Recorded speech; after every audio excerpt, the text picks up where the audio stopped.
Good afternoon, everyone. I'm Shalini, Executive Director, Center of Excellence in Urban Transport, CEPT University. Welcome to the third Mobilogue on bus maintenance and asset management as part of the Smart SUT Mobilogues series. This series is a part of the National Capacity Building Program under the Smart SUT program of the Ministry of Housing and Urban Affairs and is jointly organized by CRDF University and GIZ. This Mobilogue series is open to all, and I'm happy to let you know that more than 200 participants have registered for this session. The Mobilogue today will focus on discussing the successful international and national bus maintenance practices and the role of technology in improving the operational efficiency and durability of the assets. In today's program, we have two keynote addresses by our esteemed guests, Sri Natarajan, a senior Indian administrative officer who is the Special Secretary Government of Tamil Nadu, and Captain Ratna Parki, Executive Director, Association of State Road Transport Undertaking, ASRTU. I extend a very warm welcome to both of them. This would be followed by the technical session, where we have Mr. Chris Liang from Shenzhen Bus Group, China, Mr. Puneet Kumar from Tata Motors, Mr. Sudhir Singh from Trapeze India as the panelists. The technical session would be moderated by Sri Sanjay Bhatia, Consultant, Smart SUT GIZ India, and Mr. Amey Gopinath, Technical Expert, GIZ India. Sri Amarjeet Singh Lakra, Public Transport Expert and Adjunct Professor, COEUT, will deliver the concluding remarks and the vote of thanks. On behalf of CEPT University, I extend a very warm welcome to all our keynote speakers, panelists, moderators, and participants. Now, I would like to request Sri Natarajan to deliver the keynote address, please. Good afternoon, everyone. I am Natarajan, Special Secretary working with the Transport Department, Government of Tamil Nadu. I understand that Smart SUT Mobilogue series is a part of National Building Program initiated by Ministry of Housing and Urban Affairs, jointly supported by GIZ India and CRDF, CEPT University. This activity contributes to the Green Urban Mobility Partnership between India and Germany. I appreciate that the focus is bus maintenance and asset management. The STU in India today carry more people daily than Indian Railways. They are essential and affordable means for passengers to reach remote villages, small towns, and dense urban areas. They give close to doorstep connectivity. Buses are the most common form of urban public transport services in our cities. Sustainable mobility depends on how well these systems are functioning. Well-functioning bus system means they are adequate in numbers. Operations are turned to match the demand patterns. They need to reliable, clean, comfortable, safe, and affordable.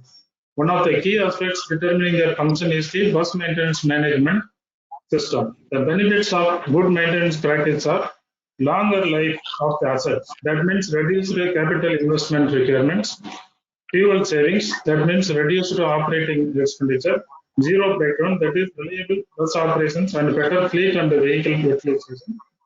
Reduced emissions. That is improved environment conditions. All of these would make more attractive compared to other modes. Your address and his broadcast. Can you hear me? Yes. Hello? Yes, we can hear. We in Tamil Nadu are unique in terms of our STU based on public transport systems. We are the largest STU with more than 21,000 buses.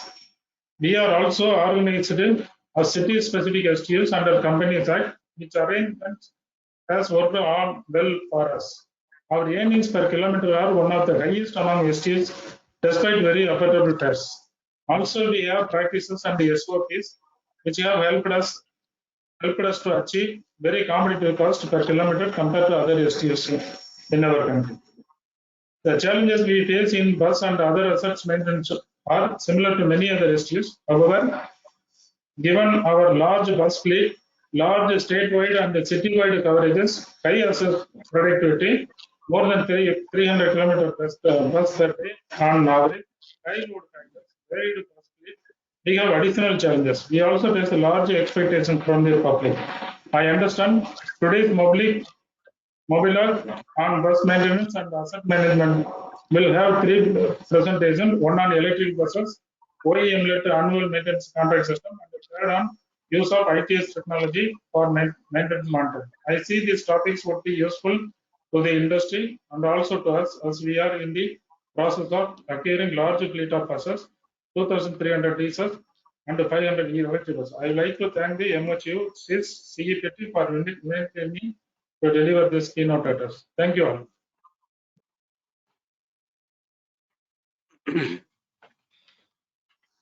Thank you very much, sir. Thank you for highlighting the role of maintenance and asset management in improving the overall efficiency of the bus services. Now I would like to invite Captain Ratnaparki for the keynote address.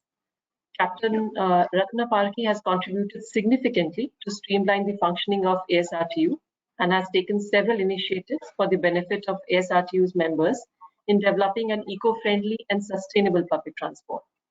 He is on the board of several road transport corporations and also a member of the executive committee of Petroleum Conservation Research Association, CIRT Pune. He has a rich experience of 28 years in the road transport industry. Captain Ratnaparki, over to you. Thank you very much. Good afternoon to everybody. Respected Dr. Shalini Sinha, Executive Director, Center of Excellence in Urban Transport, Mr. Sanjay Bhatia, Consultant, Integrated and Sustainable Urban Transport System of Smart Cities in India, Mr. Amek Gopinath, Technical Expert, Mr. Chris Liang, Operational Manager, International Development, Shenzhen Bus Group in China, Mr. Punit Saxena, Head Fleet Management Solutions at Tata Motors, and Mr. S. Lakra, I'm same. Distinguished guests, representatives from government and industry, and Mr. Natarajan, if he's there online. As you all are aware, past 2 years have been most devastating for human race globally. The pandemic, besides damaging us, has wiped out the economy completely. The scenario is still emerging. However, with vaccination drive coming in a big way, perhaps we will be able to stabilize. But life has indeed changed post-pandemic with new normal, that is mask, social distancing, frequent hand washing, etc. At this juncture, I am reminded of the great author of Future Shock, Sir Alvin Toffler, who is, his quote, I'll quote here: change is not merely necessary for life, but it is life. And it is very well, in the present scenario, no matter what crisis is, the fighting spirit and the instinct to survive will always emerge victorious. Having said this, in the present scenario in our country, the public transport or the transport sector has been hit the worst in terms of whether it is private or it is organized public transport in the STUs. I would say the private transport operators are basically, they don't have a permanent liability in the sense that they don't have permanent manpower with them. But as against this, the STUs with their infrastructure, the manpower with them, and the permanent liabilities have had to sustain huge losses. In fact, the respective state governments to an extent been financing them, but on a very, very way, and as a consequence, the scenario is very, very bleak. The operation as on today has not been restored amongst all the STUs completely. It's skeleton operation, and depending on the the status of the pandemic there in that particular state, the seating capacity also not been restored normally. This is the topic that has been given to us today in today's webinar, that is bus maintenance and asset management, is indeed very apt and very relevant, because ultimately the asset management, or for that matter bus maintenance, is the only way by which perhaps you can efficiently manage your assets. So it is basically interconnected, and the emphasis has to be on the bus maintenance, so that the overall fleet, all asset, that is the fleet that you have, can be put to use for the optimum utilization and for the satisfaction of the traveling public, that is passengers. So before we come on to those the main topic, I would like to give a basic introduction of ASR to you. Can we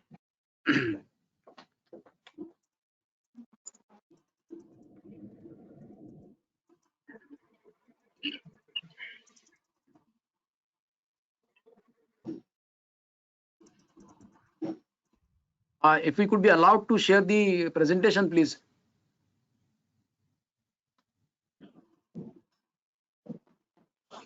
Yes, sir. I just gave you the rights. Thank you so much.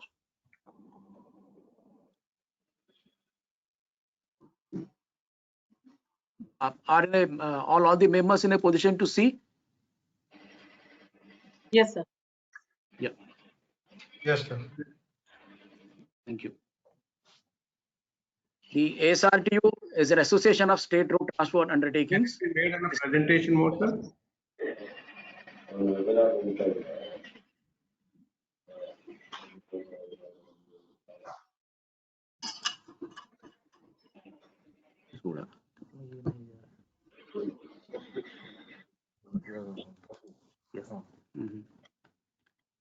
नहीं हुआ. Yeah.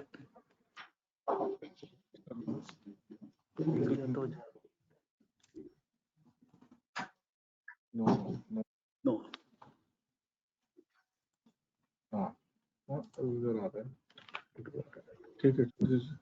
It's fine. Yeah.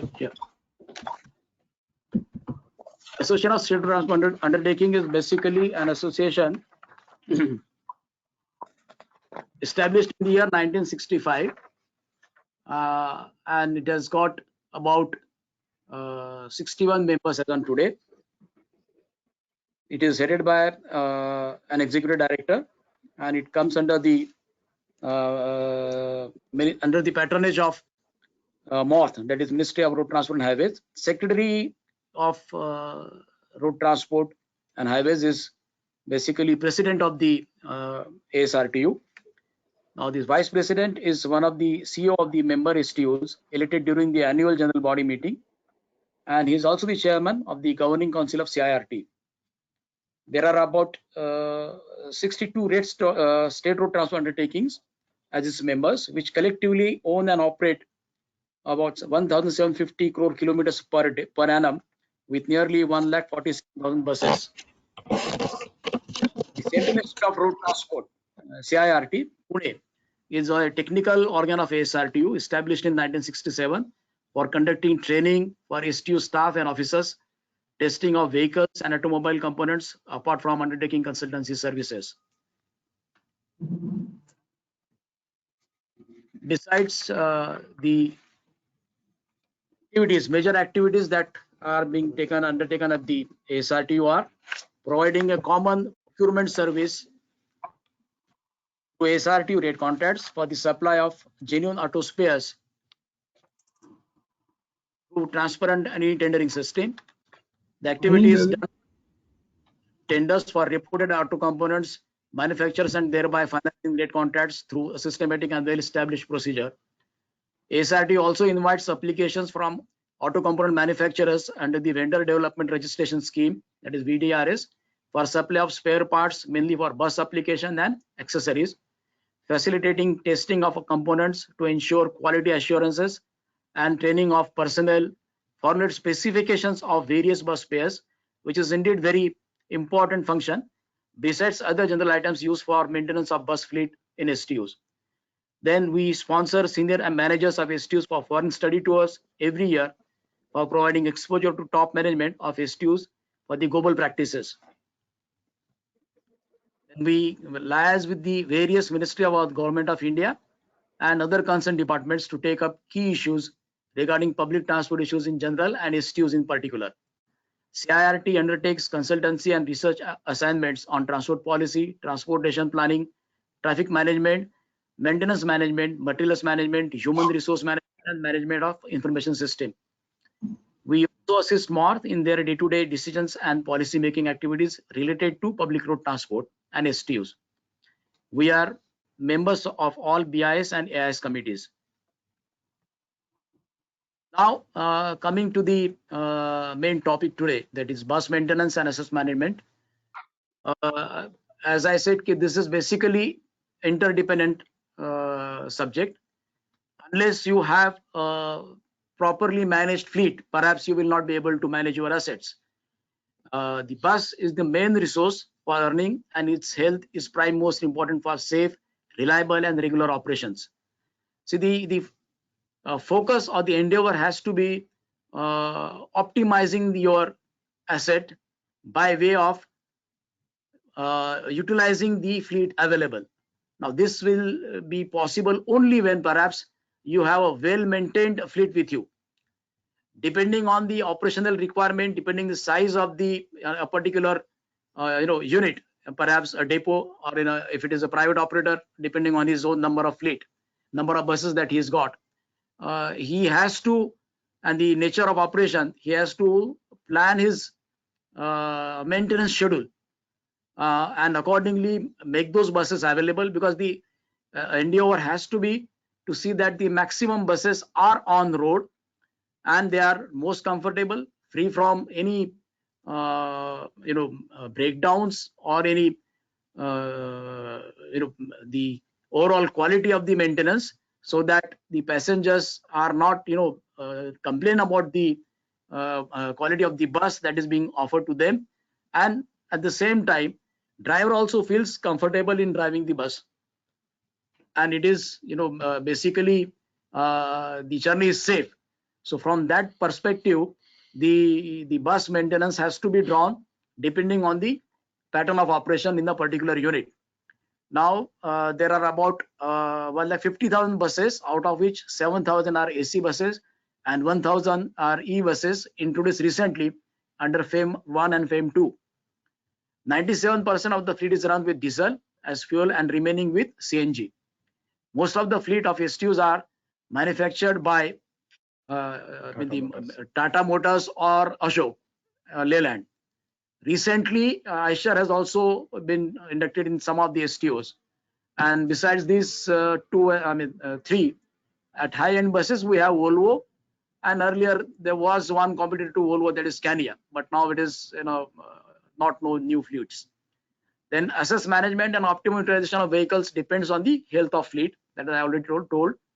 Besides maintaining the vehicle, our endeavor has to be to ensure passenger comfort, and hence the practice that we have in STUs is basically preventive maintenance and breakdown maintenance.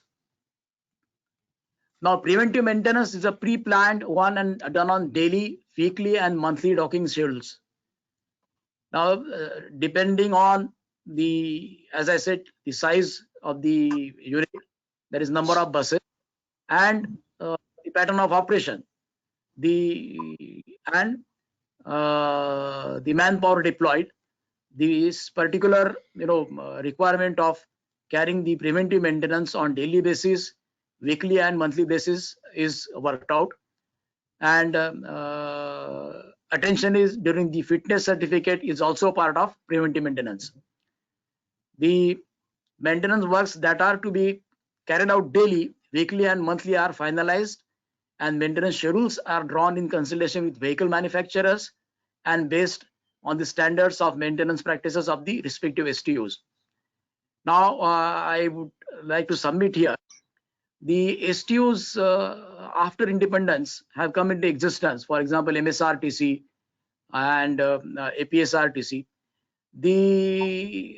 While establishing these particular STOs under the RTC Act, RTC Act came very later, but before that the Bombay Transport Corporation was there.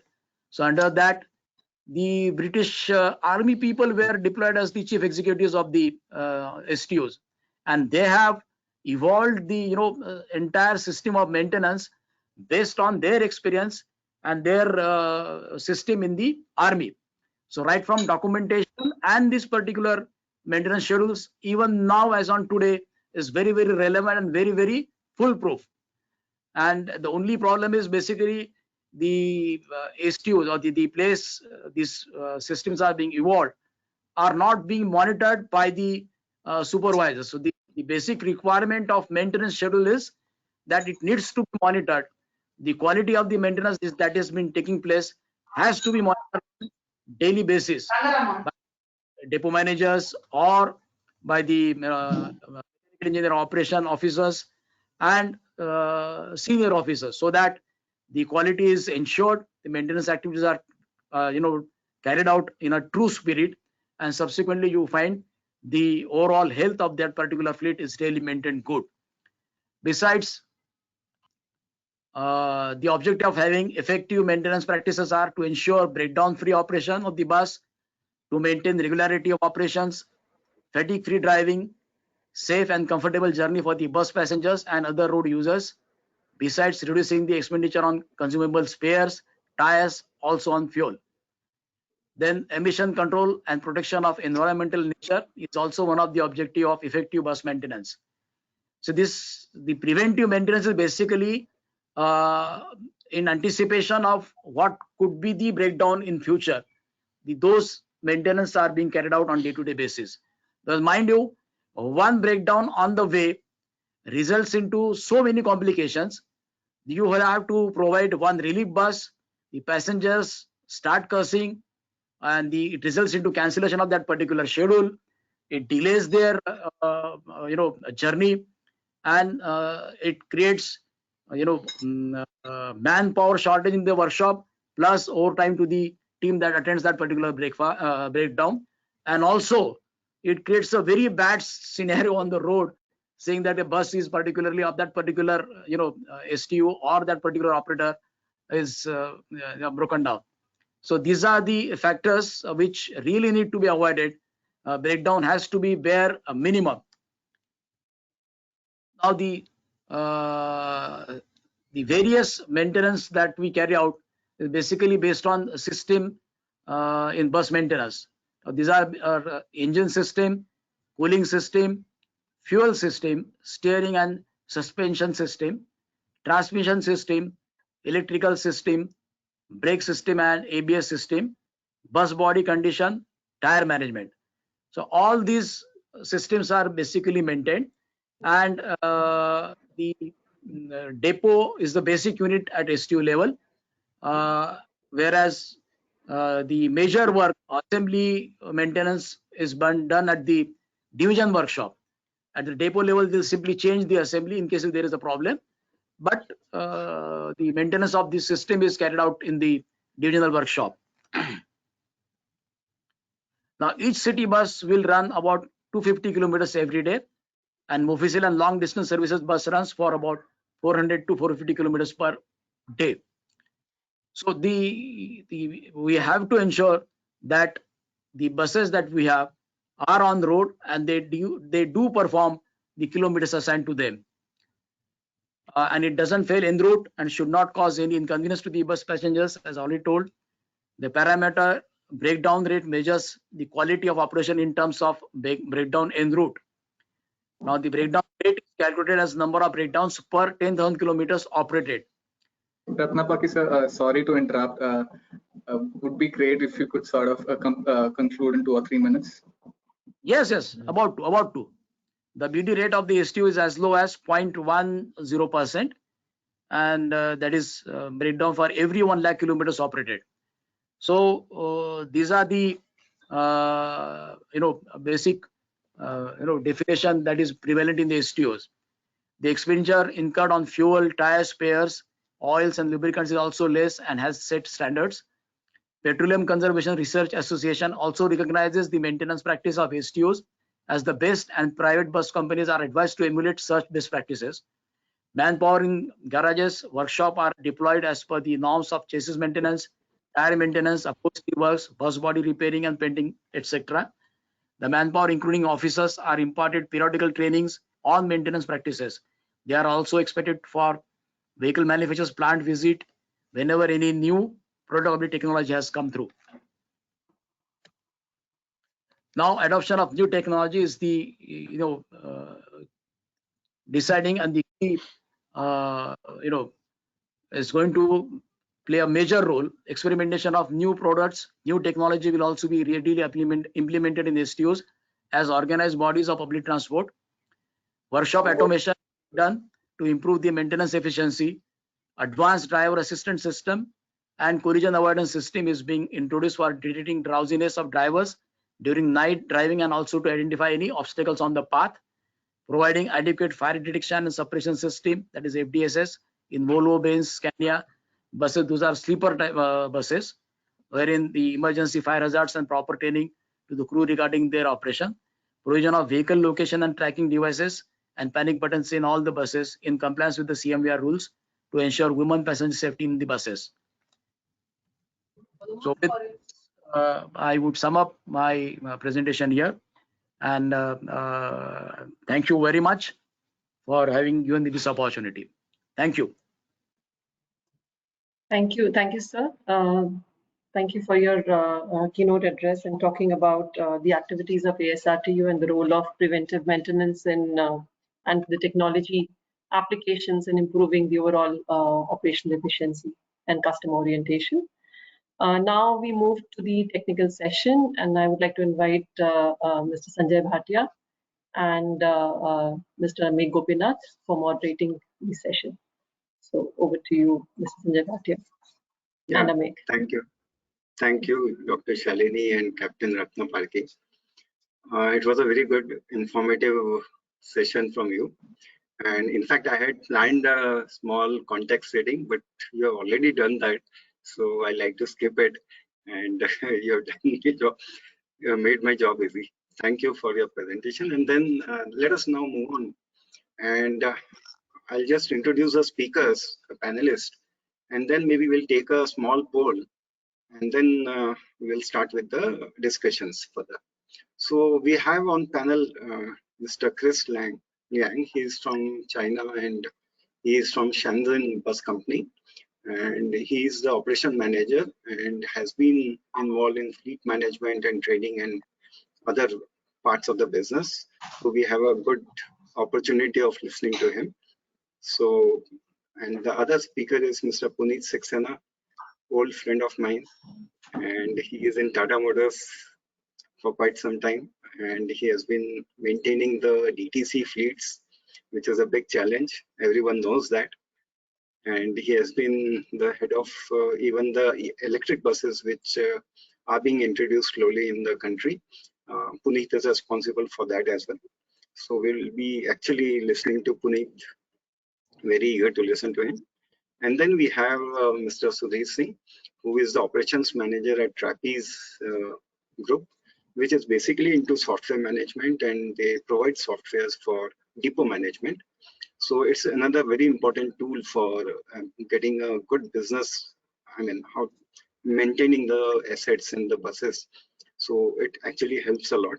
So I'm really eager to listen to all the three panelists. So before we start listening to each one of them, let us take the polls.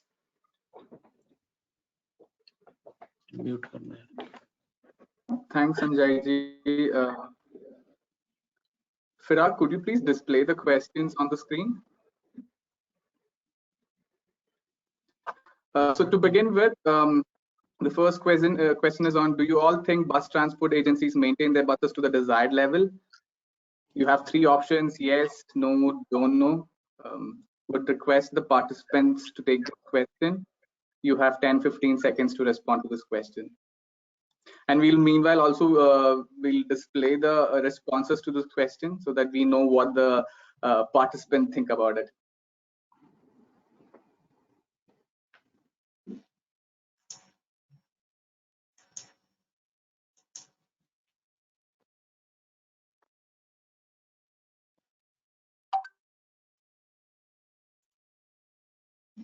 Chirag, are we good to display the answers? Have we received the responses? Great.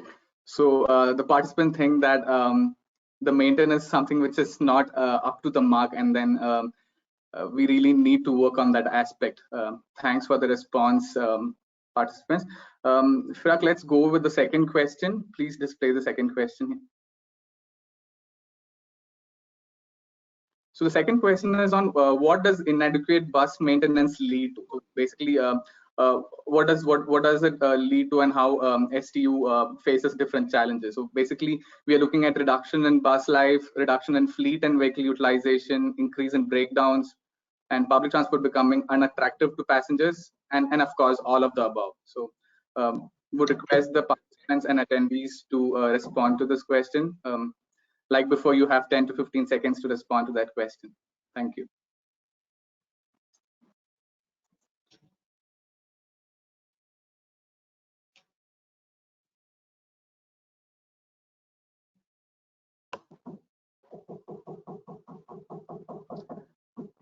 I think it's as expected. So the attenders think all of these 4 reasons are very important, and I think these actually lead to some of these performance reduction. Completely agree with the participants. Moving ahead with the third poll question, Chirag, could you please display it on the screen? Thank you. Do you think there is a reason for why buses are not maintained adequately? Essentially, some of the reasons that we have listed are lack of financial resources, lack of technical manpower, technology, and equipment. And the third option being public transport authorities do not value the importance of maintenance. And you can also consider all these 3 options and take all of the above.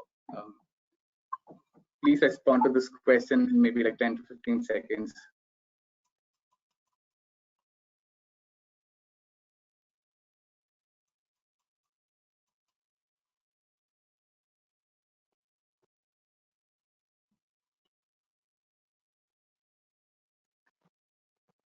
It's interesting to see how the first 2 options, which is on lack of financial resource and lack of technical power, technology, equipment, has also gotten a fair bit of response from the participants. Of course, we know that there would be a lot of share on all of the above reasons, but then it also points out how the participants feel that the lack of financial resource and technical power.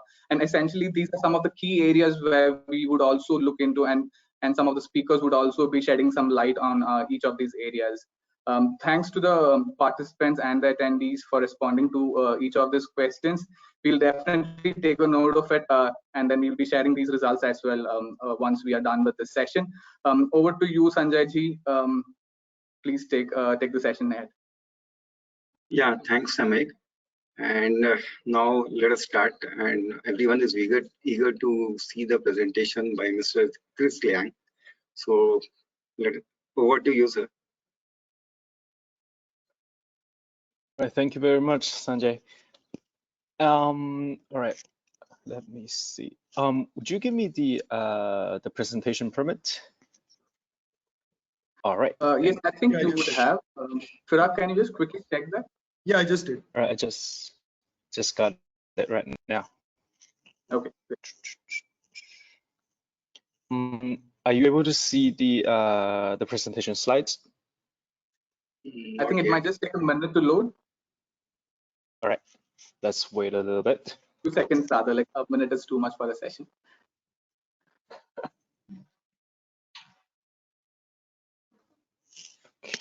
Oops. Chirag, could you please check? So this is again For the 2 of Can you stop expecting sharing more and from then the training, reshare your definitely screen? we also All right, let's do that. like to And address that select your and entire ensure desktop. that, in a 12-hour training session, Yeah, we maybe can Mr. include Liang, some could you more please try sharing your entire screen so that we get this? in the future. So thank you for this response. Now this is something that you can type into that what parts. No. Can you see it now? Not yet. Not yet. Not yet. All right, let's see if I can just dedicate the presentation to. Yeah. Now it's perfect. Now it's working? All right. Yeah, over to you, Mr. Lang. Yeah, thank you. Okay, where's my play button? All right, here it is. All right. Oh, hold on. It's stopped again. All right, it should work now, right? Like we can see your screen, but then there are multiple windows which are being visible on the screen. Is You it good just now? need to share the presentation. Yeah. Now it's gone. I just selected. Yes, okay. All right. So that took a little bit.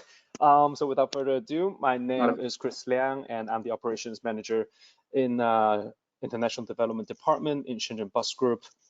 And today I'll be sharing a little bit about our kind of experience or our practice in our electric bus maintenance and the asset management side of things. But in order to understand the way we operate, it's a little bit important to understand something about the city Shenzhen. Shenzhen is a city of about 2,000 square kilometers. And as you can see on the bottom right, it's a relatively long city when you look at it from the east to the west, but from the south to the north, it doesn't span that much. And the entire Shenzhen's population is about 25 million in total, and which So we can see only the first slide. Oh, hold on.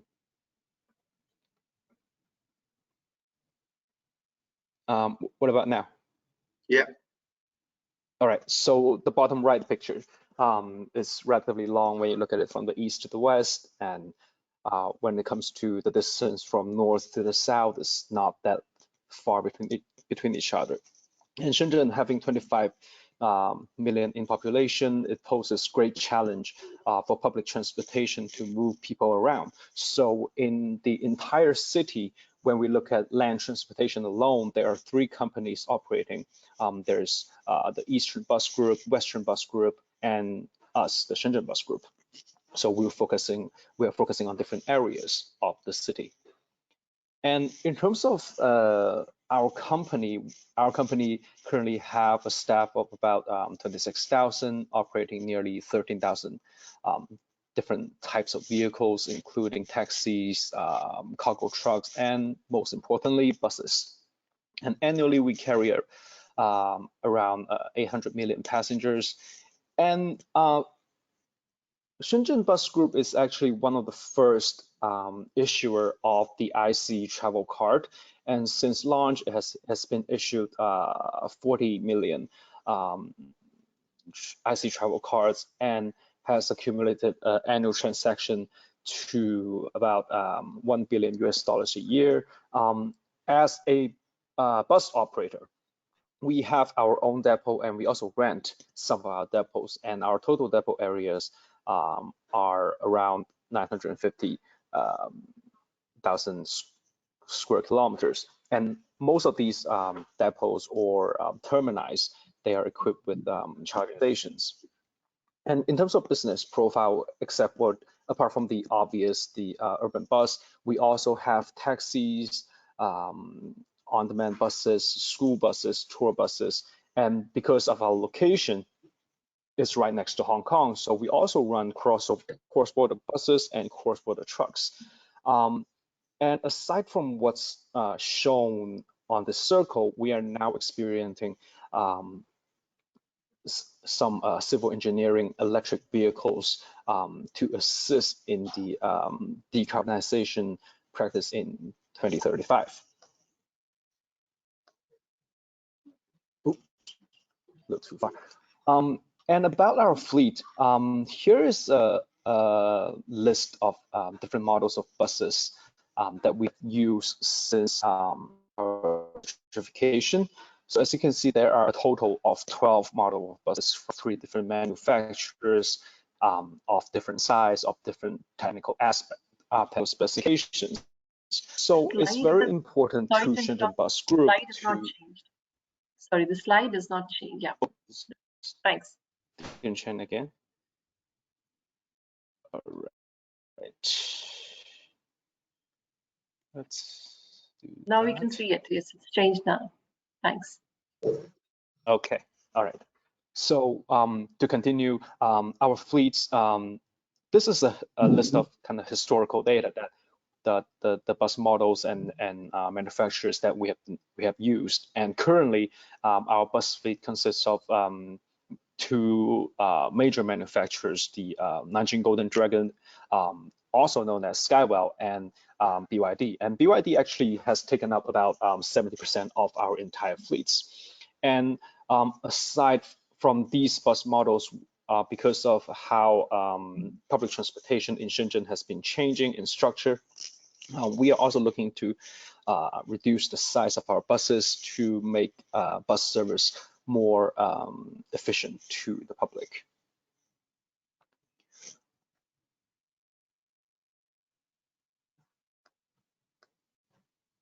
And has the slide changed?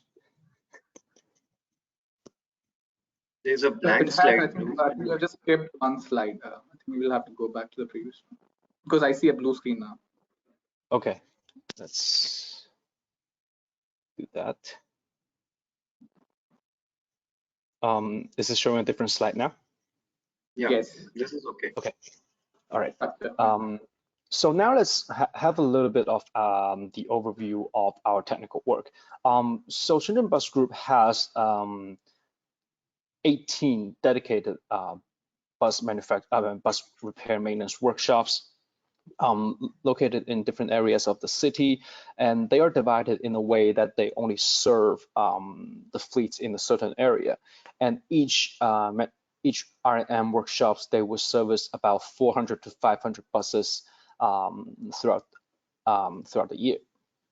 And there are different positions that's allocated in the workshop. The overall managing personnel, we call them the maintenance manager. He will be in charge of the technical and safety regulation management. And on top of that, he's also in charge of reviewing and updating these regulations on a year-to-year basis. And he also needs to allocate resources and acquire proper facilities for the daily work that is performed in the workshop. And the most important component of a workshop is the engineers. And what they need to do is simply just to repair the buses in compliance of company and national regulations, practice safety, safety precautions, and currently in Shenzhen Bus Group, we have around 2,000 of these engineers working in different workshops. And there's another very important role of the workshop, that is the safety officer. He would be overseeing the safety work performed, the work safety performed within the workshops. These kind of structures, they are not limited to the dedicated workshop only. So Shenzhen Bus Group has 108 fleets. So all these fleets at their main depot, they have a smaller workshop that is attached to the depot. And for a lot of the minor repair or maintenance work, even the first level maintenance, which I will discuss in a later slide, it will be performed on the fleet's level, because the content of the work is not that sophisticated, and it doesn't require a lot of space, or it doesn't require a lot of tools or materials.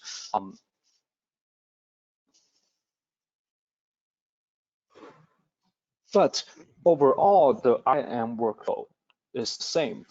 For repairing, it all starts with damage assessments, and then it's handed over to our engineers for vehicle repair, and then it's the body work. Well, in the accidents, there's always body works involved, and they have to go through the minor repair, because some of the repairing work or the damage to the bus might not be visible at the glance. And the last but not least is the three major components of electric buses. Is the battery, drive motor, and the electrical cooling unit. And because the procurements and contract structure, the warranty actually covers all these three major parts. So from the basic warranty, it covers things like the vehicle's chassis, the vehicle structure, but only for a short period of time. What Shenzhen Bus has done is that we negotiated with the vehicles OEMs that some of the three major components will have a lifetime warranty. And during procurement and operation process, we also would constantly send our engineers and our workshop personnel to the vehicle manufacturers to receive different types of training about electric on their how to repair them, how to properly perform repair maintenance work. And so that after a few years, the vehicle manufacturers, they feel comfortable about contracting some of the repair and work back to our maintenance workshops. So that it would just become a new source of income to kind of stabilize the public transportation operation, because in Shenzhen, transportation is a very heavily subsidized industry, and currently the government is really looking to cut down the subsidies and make it more like a marketized business. So every bit extra income would be crucial to a public transportation operator, especially in China.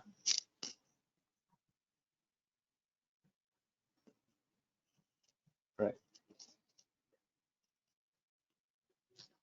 Wait.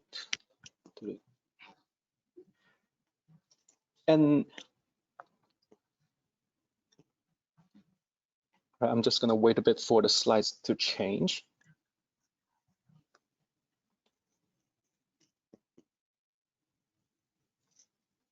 So in Shenzhen Bus Group, as I mentioned earlier, there are different levels of maintenance, and what we are looking at right now is the two major categories of maintenance that we will perform on the buses. The level 1 maintenance, it would occur every 4,000 kilometers, and we usually give it a 10% free room so that the fleets and the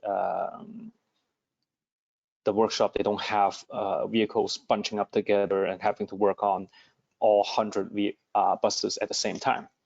And the content of the work is really simple, and it only includes nuts and bolts securing. We inspect the brake performance, we check for lubrication, and also we clean the filter. And that is exactly why the reason that these kind of work is able to be limited on the fleet's depot, the fleet's workshops level. But for level 2 maintenance, which occurs every 20,000 kilometers, it not only includes all the level 1 maintenance items, it is actually an overhaul inspection, repairing, maintenance process. It will include taking the vehicle apart and inspect the chassis, inspect the different parts, inspect the high and low outputs, especially output unit and appliance. And so because of the scale of this kind of work, it happen at the 18 dedicated depots that we have throughout the city.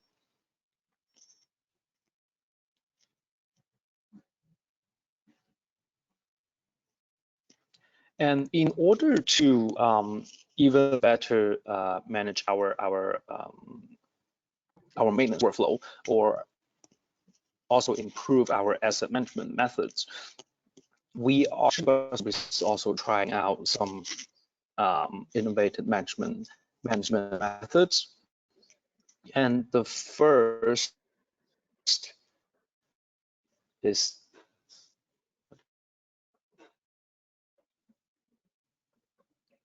okay. Let's see. All right. So the first is that after electrification, Shenzhen Bus Group has developed a method to manage all the buses with what we call the vehicle-specific technical archive. So in this document, first of all, it's digitalized so that it's easier to refer to. And secondly, it recorded all the detailed performance of the bus and also keep a record of all the repair and maintenance work that has been performed on the bus. And these kind of digitalized management can also lead to what we are aiming to do right now. So Shenzhen Bus Group is currently testing for a predictive maintenance method. With this is what we are hoping for the predictive maintenance to achieve is that we can improve the workflow and work allocation and scheduling of our maintenance workshop. And the other side of it is that it can improve our warehouse management method, because without predictive maintenance, every single workshop, they have to order and store different materials and parts in their warehouse, which can leads to a increased depreciation cost, and which can also pose a lot of challenge when it comes down to warehouse management. We have to keep track of the status of the pre-order parts, and we also have to keep track of the number. So there are a lot of ways that a public transportation operator can improve on, I would say, as the asset management methods. But I think to standardize all the repair and maintenance work and standardize the warehouse management is two of the more important part in asset management, especially when it comes down to electric bus. So I will conclude my presentation here. I think I already see some of the questions that has been posted. And the question is that, was it challenging to maintain the e-bus, considering since most of the manpower were trained to maintain diesel buses, and how the Shenzhen Bus Group overcome this challenge? It was challenging at the beginning because Mr. Lang, yes. sorry to interrupt. Like, we'll take all the questions later after all the presentation. Meanwhile, our team was actually taking a note of those questions. So thanks a lot, Mr. Lang, for that very interesting session. And I really see there are a lot of key takeaways that we have from your presentation, essentially on the safety and fire precautions, and something very important that we should actually look into is standardization of updations and regulations, damage assessment, and essentially the various levels of damage assessment that you're doing at Shenzhen. And again, and some of the very interesting part that I really noticed was the predictive maintenance, and it actually improves a lot of the maintenance part and the quality of maintenance. So I really appreciate for sharing these very important takeaways for us. Moving ahead, I would request Mr. Puneet Kumar to present the role of OEMs in e-bus maintenance and in building STU's capacity. Over to you, Mr. Puneet Kumar.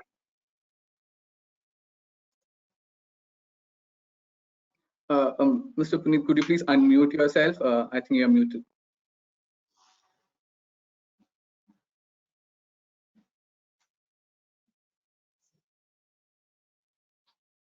So we have shared the screen. Can you hear me, please? Yes, perfect. Over Yes, to you. we can. Thanks. One more thing, could you just put that slide on full screen mode?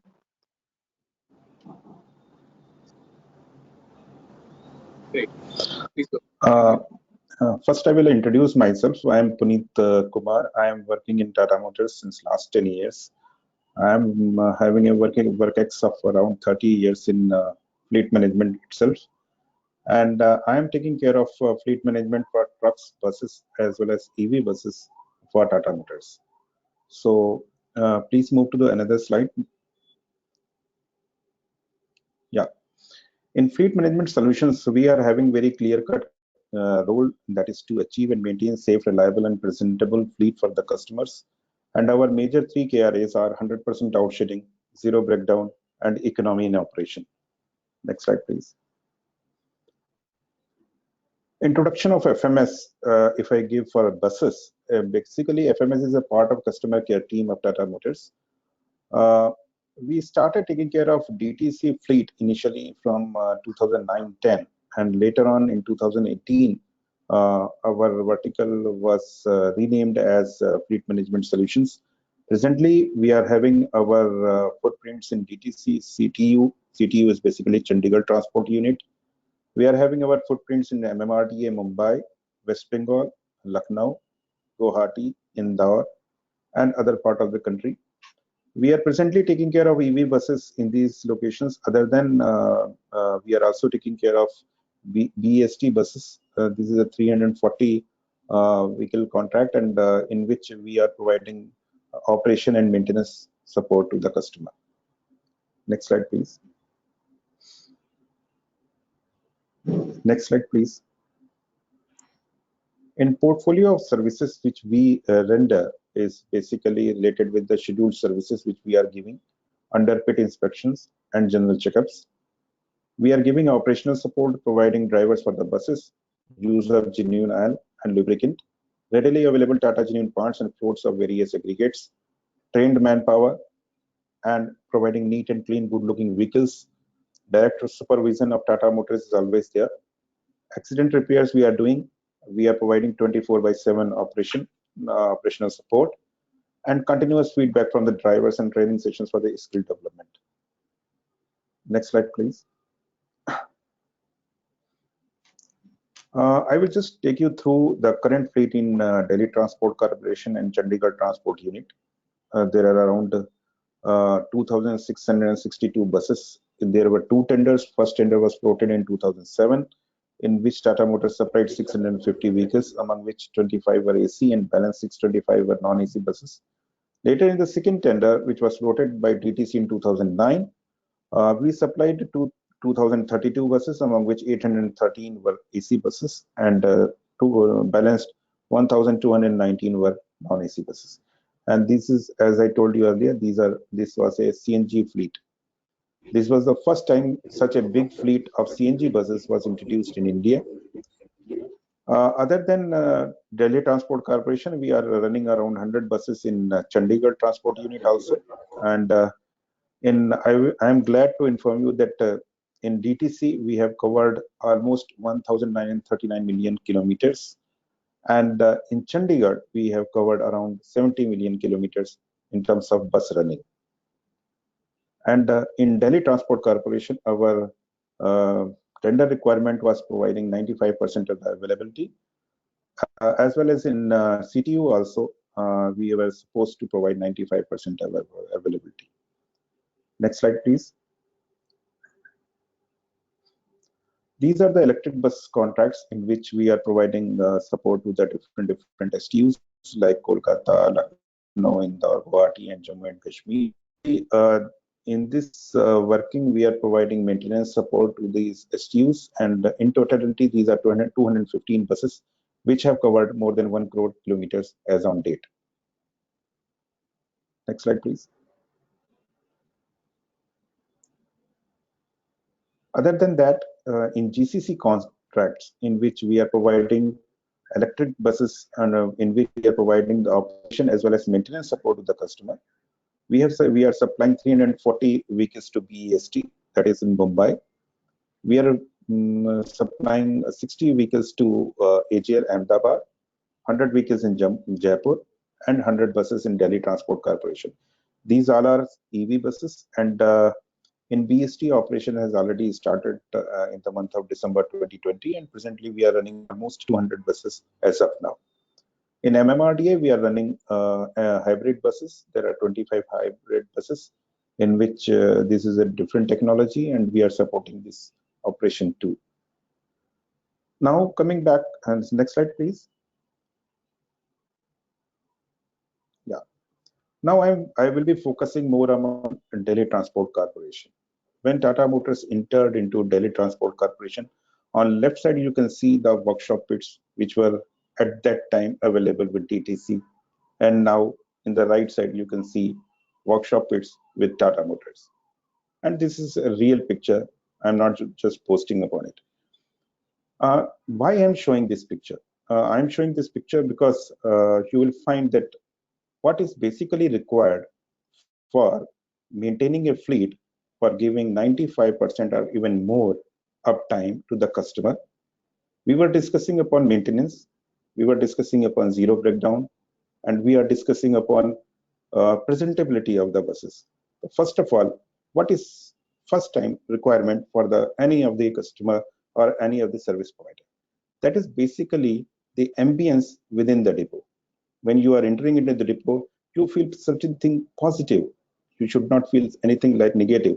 So in the subsequent slides, you can see that what type of changes we have brought in these depots which are owned by DTC itself. DTC means Delhi Transport Corporation. Next slide, please. This was the Lube is talking with DTC and how we are talking now with DTC in the right side. We are using auto dispensing units through which we are filling the lubes in the vehicles. Basically, this is just to minimize, I will rather say, or just to put zero contamination in the lubes when we are filling in that. So these are the changes we have brought in the DTC depots. Next slide, please. You can see how we are keeping the parts store by TML and how this type of part storage was available with DTC at the time when we took over the depot. Next slide, please. TML room, we have made conference room, and in the next slides, please play the slides quickly. This is you can see, this is the overall picture of the depot which Tata Motor used to take care of. And this is how we change the depot scenario inside the premises where the buses are being parked. And when our engineers or technicians and works managers will be involved in the maintaining the fleet, they should feel something positive about it. That is one part, how you can maintain a good fleet. I will be covering balance parts in the next subsequent slides. Next slide, please. Now, after making the depots like this, we started focusing upon the how FMS can be penetrated into the vehicles, how you are maintaining the manpower, how you are maintaining the parts availability, SAP, CRM implementation, how you are ready with the IT preparedness, tools availability, creation of various SOPs, creation of retrieval cells for reduction in operational cost, as well as availability of personal protective equipment for safe operations. Next slide, please. In preventive maintenance, we are doing docking, pit inspection, daily critical safety checks. In statutory compliances, we are doing MVI, CNG, PUCC, CNG cylinder testing. As far as driver complaints, we are noting it down on daily basis, diagnosis based on the driver inputs, and investigation and rectification we are doing, as well as we are providing attending breakdown complaints also. It is an online rectification, 24/7 assistance, and exclusive breakdown team and vans, so that in Delhi roads, none of the bus should be standing on the road in view of the breakdowns. While talking about the breakdowns and the availability, the best part is that if we will improve our preventive maintenance standards, the number of driver complaints will be much lesser, the breakdowns reports will be much lesser, and we will be maintaining a safe and healthy fleet for the commuters. Next slide, please. In preventive maintenance part, as I told you that we are doing daily checks, 10 days, and pit inspection and docking. Docking is basically after every 9,000 kilometers, we are taking the bus, stopping the bus for almost 8 hours. We are deliberately holding the bus. We are doing every type of checks.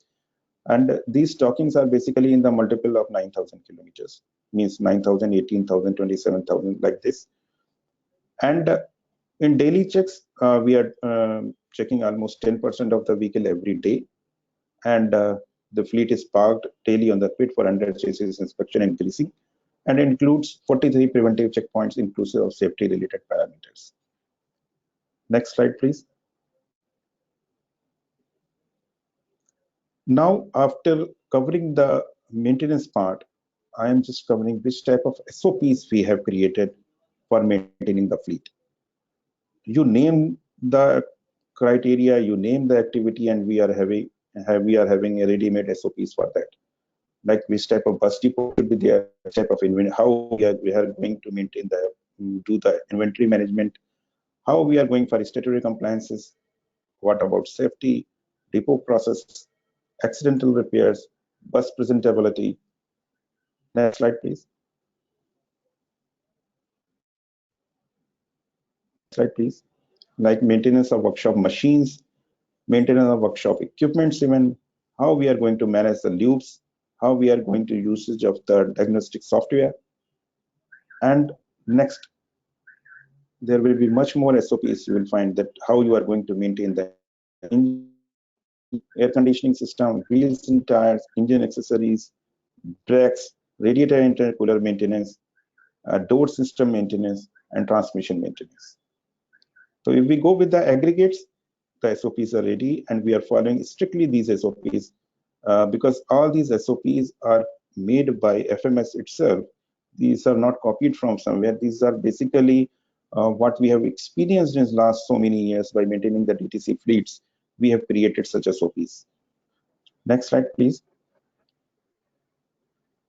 Even in electricals, how you are going to do the greasing, that type of SOPs are also we are following in CNG fuel system, bus body, air suspension system, how we are going to use the telematics, even the tire pressure monitoring system, how we are going to use that, even that SOP is readily available with us. We have created excellent drivelines SOP in route safety SOPs and fire detection and extinguishing system. That related SOPs are also prepared by us, and we are strictly following these type of SOPs while maintaining the buses. Next slide, please.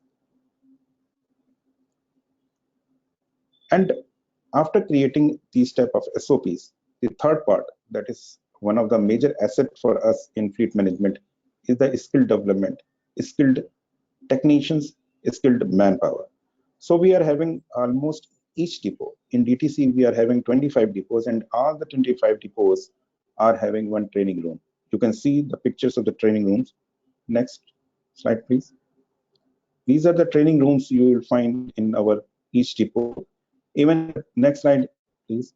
You will find that even Tata Motors engineers are directly giving trainings to the staff and the technicians who are working over there. All these are whatever the participants you will find, all these are our colleagues from Tata Motors itself. Next slide, please. We have created docking service manuals also. There are 4 types of versions based upon our experience while maintaining these buses. These docking manuals are having, you can say, check sheets basically from 9,000 to 8,10,000 kilometers. We are having this docking service manuals available with us. Initially, this contract was up to 7.5 lakh kilometer for running of the buses. So we have created initially till 7.5 lakh kilometers. That was, you can find, it is version 4. But later on, now we are having running these buses up to 8 lakh, 70,000 kilometers even. Next slide, please.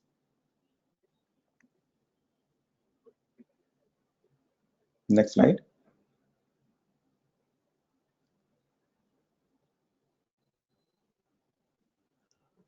Now, after following the docking manuals, various SOPs, and then having a trained manpower, the fourth important aspect of maintaining the fleet is parts availability.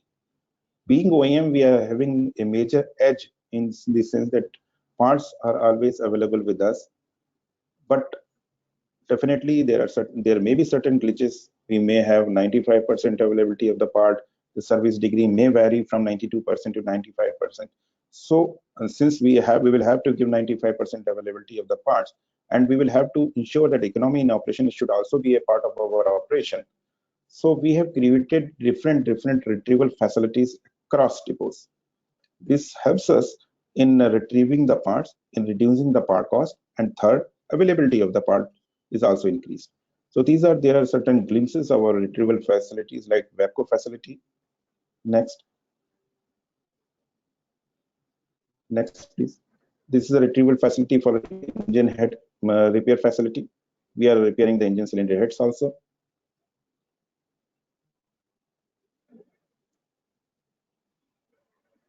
I think this is the previous slide. Yeah, next one. Next. And after doing all these type of activities, you can find the, just go to the back slide, previous slide. You can see after covering the warranty in 2013, I am not involving till the records till 2013. It is from 2014-15 till 2021. You can find that the buses are getting aged, buses are becoming old, but the availability is increasing like anything. We are maintaining the fleet up to 97.45% available buses, though our as per our tender requirement, we are supposed to give only 92% availability. But by following certain SOPs, by following upgrading the skills of our technicians, following different patterns of working, ensuring that each and every bus is being attended properly, the maintenance is being done by quality manpower. We are ensuring that availability of the vehicles should be much more than whatever customer is desiring. And the customer's desire is to give 92% availability. And as you can see that in the 2021, when the vehicles are almost 12 years old, we are giving 97.45% availability. And same is with CTU also, where we are giving 97.45% availability to the vehicles which are in the 12th year of operation. And with this, I'm glad to inform you that by maintaining such a fleet of more than around 2,662 vehicles, after covering the contractual 7.5 lakh kilometers and after covering 12 years of operation, DTC has extended the contract for another 3 years. These vehicles will run up to 15 years. And as you can understand that when you are maintaining the buses in such a good way, you are basically enhancing the life of your capital expenditure, that is asset, and that is the product, that is bus. So customer may have invested somewhere in 2007 and 2010, and they may have thought that the buses will last till 7.5 lakh kilometers, but now these buses are going to touch almost 9,90,000 kilometers, and this operation will go up to 15th year. That is the maximum a bus can give a life in terms of statutory compliances. But definitely it is an achievement for my team of DTC operation, which has created such an environment of maintenance that we are achieving that target. Anyhow, next slide, please. Challenges in maintenance of buses. The technology is progressing, the need of the quality of manpower and bus maintenance has increased. Arranging and maintaining such manpower is becoming extremely difficult. Costs are involved in inventory maintenance, workshop management. Arranging parts timely is also a challenge. As OEMs, we are having a better aware of lead time for the parts and can plan the storage effectively. The scope of repairing parts is reduced as repairing can be done in-house only. OEMs can leverage their connection with vendors and ask them to establish facility. That is basically an edge which OEMs have. And the last but not the least, the technology is becoming more and more complex. The diagnosis takes time and expertise, but if you are OEM, things becomes easier because there will be a back and a total technical team will be available 24/7 to help you to sort out any product related issue, if any. Next slide, please.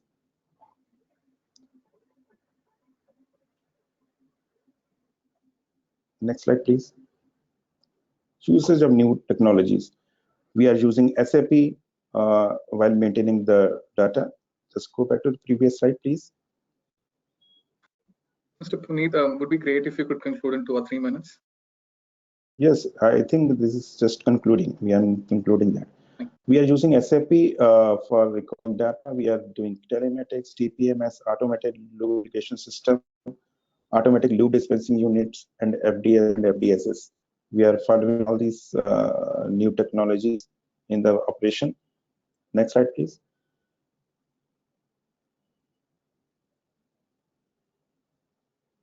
And that is from my side. Thank you.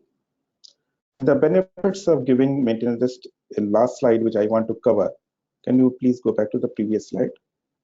That is an important part I want to cover. Yeah, benefits of giving maintenance to OEMs. First of all, use of better maintenance practice and genuine parts leads to higher bus life. No investment in workshop will be required by the customer or STU. STU can save running cost of workshop. STUs has not to bother about manpower availability, no hassle for arranging parts, no hassle for funds management. There will be 24/7 by 365 days background support. Accidental damage will be taken care by OEM. Investment in tools and fixtures. We established repair facility to ensure quality of repairs, curated SOP creation for bus maintenance, and continuous trainings to drivers and the technicians. With this, I am concluding my presentation. Thank you. Thank you, Mr. Puneet. I think that was a very interesting presentation. And first of all, let me congratulate you, first of all, for running 2,000 million kilometers for DTC. I think it's a big achievement. And also, like, it was great to see some of the on-ground situation in DTC and how some of the challenges were dealt by Tata. So I think that was a very good session, and I'm sure the attendees would have liked that presentation. Moving ahead, I would request Mr. Sudhir Singh to share his experience on the role of software solutions, basically mitigating challenges faced by STUs and asset management. Over to you, Mr. Sudhir Singh. Yeah, hi, good afternoon. Can you give me the rights to present, please? Sure. Firal, could you just quickly look into that? Yeah, I just. Are you able to see my screen? Before you start, Mr. Singh, it would be great if you can sort of conclude your presentation in 10 to 15 minutes max, because we are actually running short of time. Yeah, we'll do that. Yeah, over to you. So, hi, everybody. My name is Sudhir Singh, and I look after operations at Trapeze Group, and we implement software solutions in public transport domain. Let it be bus, train, or taxis, we do everything.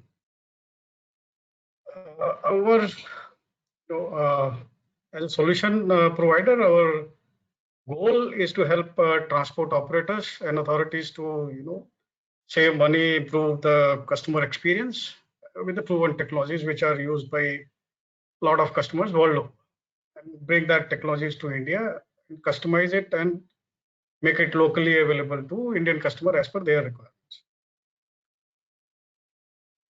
Trapeze Group is part of CSI, that is Constellation Software Inc., which is a very huge group, has around 20,000 plus employees with a revenue of around $3.4 billion US. We have presence in 150 countries. As far as Trapeze Group goes, it is based out of Canada and has 40 plus offices. And we, as a company, Trapeze Group works only in the public transport domain. If you look at the footprint we have, that will give you a fair idea as to what all we do in public transport domain. So let it be a demand response scenario, rail, metros, bus, ambulances, and taxis. So we have customers in these domains, and we are a niche product which looks into public transport domains. So for example, in RTA, we have 10,800 taxis. In London transport, we have around 10,000 buses, which we are working with. And as a turnkey ITSCS project in Riyadh, the complete RTPI is looked after by Trapeze. That's an ongoing project. We have around 2,500 customers worldwide, some of them being in India, that is BST, MSRTC, Purple, and City Life in Mumbai and Western Indian region. These are few of our global operators who are using our solution. So go ahead, First Group, Transit Australia, Surf Lake, venture. And if I go into the railway side, it has a lot of customers. So around 6 out of 10 metro projects are using Trapeze solutions. Now, as a topic and as a theme of today's monologue, Mobilogues, sorry, I will be focusing on EAM solutions for bus and how we can improve and achieve more availability of the bus, higher availability of the bus, and have good customer experience. Now, if you look at the experience, this next slide, the slide which is available on the screen, in our experience, we have seen that every aspect of the operation has some gains if we implement right technology and has right processes in place. And those processes, if those are technology driven, they give you a lot of benefits in terms of value and cost saving. So if we focus on the first two portion on the screen, that is fleet maintenance and inventory management, which becomes part of the asset management, we have around 6.3% gain out of overall 18.8, which we think an organization can achieve if they implement right kind of solutions, which are tailor-made for public transport. So if we target, let's say, first 4.1 and how we can achieve that. So first and foremost is that a single source of truth should be available in the company. If you look at Indian scenario, I have visited almost all STOs in India, have done a lot of studies in there. They all say that they are having good solutions available, or they are computerized, or they are maintaining logbooks. But if I ask for, or if you ask for information, they will be looking in the registers and everywhere else. So the first and foremost is that there should be a single source of truth, which should maintain all the data available and should be available to all stakeholders. Similarly, if you have a right maintenance approach, do regular inspection and checks. And in terms of the right maintenance approach, we will be discussing, and I will be describing few of them in the next slides. Breakdowns and faults should be recorded in the system. The third and most important, which I think is serialized parts and rebuilds, those should be controlled and should have a more visibility within the organization. The part which is a serialized track can be tracked back to the OEM from where we have got the delivery and claim right kind of warranties or OEM repairs on that, as well as we can track the complete life cycle of the part in terms of the life in the first phase and rebuilds or repairs, whatever is going on, and life after each rebuild. For example, if I have a tire, so we can have a new tire life, then once it is rethreaded, you can have life after that and a cumulative life for that particular serialized part. So as far as parts are concerned, we should have more serialized part within the organization. Then comes the fuel and fluid management. Those should be automized with the RFIDs and whatever is possible within the organization. And those should be recorded within the system, and spare part availability with the right kind of availability algorithm in place. And once you have all that information available, you can sustain the operation. Then you move into the next phase, which is the decision support system, wherein you can have various KPIs, you can do RCAs on the data which is available with you. Let's start with the single source of truth. So we think a single solution which caters to all type of assets, including the bus within the organization, is the right kind of a solution for an organization. Using the solution, if you are able to maintain buses, maintain the complete structure of as built, as maintained, and as operated structures within the bus, as well as the other physical structures which are available within the organization. For example, if you have generators, you have washers, you have escalators, you have stops, you have to maintain everything and record it in the system and drive a right way of maintaining those assets. A single solution capturing all this data is the right kind of approach to have. And these are some example. If you have a solution which is able to give you a complete documents which are attached to a part or a asset, their geolocation, their GIS locations, their maintenance history in a single record with a 360 view of the parts, including floats and everything, and the assets which are there in the organization, and a single screen is a desirable requirement. Similarly, item movements between stores should be transparent and should be recorded into the system.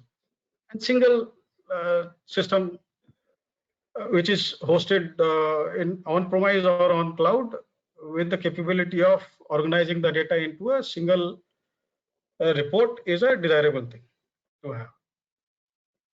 The integrated fuel management and SO4 will take you into the KMPL you are getting out of the vehicle, what kind of performances you are getting, which is a stretch of road where you are, or a route on which you are consuming more fuel, or a driver, or anything. You can calculate based on that. If you have, you are able to capture the complete fuel sheet with the trip undertaken by each bus. The faults and breakdown, if you have a control room or planning to build a control room, the centralized faults where you are able to receive a call, record the faults on the trip itself with everything recorded automatically from there, with including the GIS location, is very beneficial. And then you can track how much time you have taken from the fault record to fault rectification, and then drive various KPIs out of it, like the engineer who has worked on that, mechanic who has worked on it, and the driver or conductor who is performing those trips and complaining on that. So if you have a single source of truth, next is that you try to find out the right kind of approach which fits you in terms of the maintenance methodology for a particular type of asset. If you look at any good book on maintenance, you will find these six failure patterns. That is a bathtub, random, and infant and motilities, and rapid increasing to the random side. All of them lead to loss of assets, and they all move towards the random error, which is the breakdown in terms of the bus environment if you look at the asset performance. So if we are able to identify what kind of, or predict what kind of error or a fault is going to be there in a bus and drive a methodology to curb those failures, that's the desirable solution. Theoretically, there are 9, there may be more, but I am aware of 9 types of maintenance strategies. If we look at Indian environment, we claim that we are in 5th, that is, we are doing a preventive maintenance with inspection, but more or less it is still 4th, which is a time-bound performance, which is based on a calendar or based on kilometers run or hours, not even hour. In India, we only do maintenance on the kilometer run. So if we take it docking, day schedule, whatever name we give, major, minor, but those are basically event-based, which is a calendar or a kilometer-based event, which is time-based maintenance. But the idea is to move from time-based maintenance to probably in the preventive phase, and then to the condition-based monitoring, and then have a predictive maintenance wherein we are able to detect the failures and curb those failures in the early warning indicators. those can be automated with a lot of tools. For example, if we take an example of tires, if we have a tool which is able to measure the depth of the or automated and record it in the system, we are able to identify the bus which is giving you a lot of trouble in terms of the tire usage, as well as the side or the position which is creating issues for you, and do the corrective action for that. The idea is to move towards that. And we look at the PF curve, time from the potential failure, if you identify the potential failure to the functional failure, the right time to do the maintenance is between these two phases, wherein you get much of the benefit. And this will give you the performance out of an asset. So idea is to move from the normal Indian typical time-bound maintenance towards the predictive maintenance. If I remember, Mr. Lang has said that they maintain the bus, individual bus related data, and then they drive an policy or a procedure to maintain that particular bus. And that is the right approach to do the maintenance. And with the data and the right maintenance of methodology, we will be able to achieve those kind of maintenances. So the condition-based maintenance will give you lesser overhead cost, and everybody knows the benefit, so I don't have to read it out. But how to achieve this condition-based maintenance in Indian scenario? Now, for that, we need to first have record the data into the system, and then have certain tools which are able to give you an individual bus performance and roll it up to the organization level, to all the stakeholders. And BI or a insight tool from Trapeze does that wonderfully, which is specifically tailor-made for buses. And this is true for all type of assets. So if I and record the complete data into the system, then I will be able to draw that data and drive each model-wise, make-wise, and individual bus-wise data out of that, and decide what is the right approach or what is the right methodology for doing the maintenance for that particular asset. And then we can categorize those buses into A, B, C, D and drive, right methodology after these. These are some views. Like, for example, this is a breakdown analysis which we do.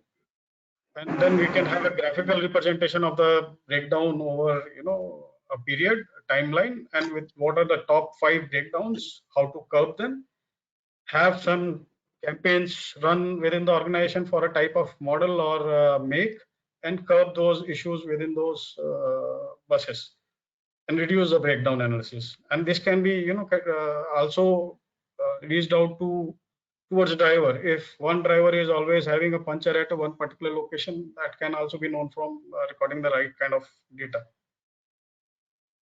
Accident analysis also gives you a good benefit from having a graphical representation of what is a trend, who and what kind of training requirement should be there for a driver or maintenance staff. There is a brake fault or driver fault; those can be recorded, and a complete accident management should be there with the warranties and insurance claim included within the solution. Then have a running cost analysis. If you record your fuels, your maintenance, you can drive the complete cost.